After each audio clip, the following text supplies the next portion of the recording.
Europe 1. Il est 8h31, c'est l'heure de la revue de presse avec David Abiker, Nikos. Bonjour David Abiker. Bonjour Nikos, bonjour Céline, bonjour à tous. À la une ce matin, un coq et un éléphant. On dirait presque une fable de La Fontaine. On écoute le coq, on y est presque. Vous faites bien, Nikos.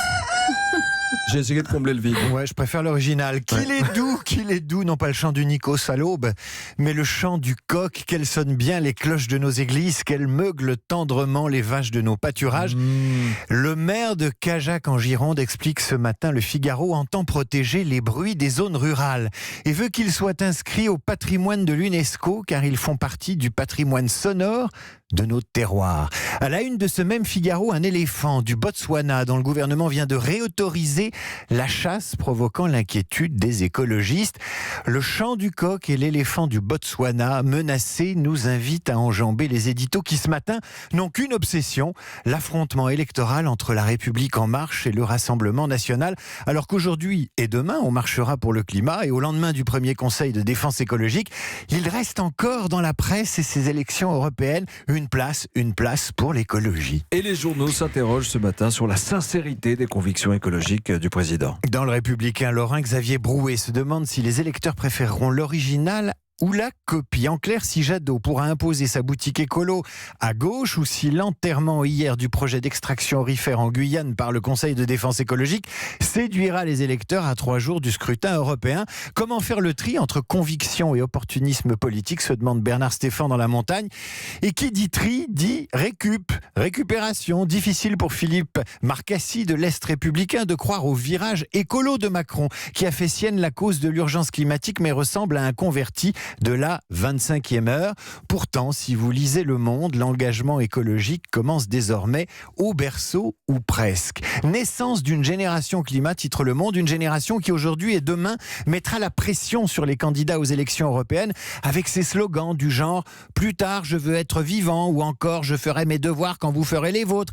C'est bien joli de parler de génération climat, mais dans le Figaro, il y a un chiffre qui calme beaucoup même, c'est celui de l'abstention des jeunes. 70% des 18-34 ans pourraient ne pas voter. C'est compliqué d'influencer une élection dans le sens de l'écologie sans voter.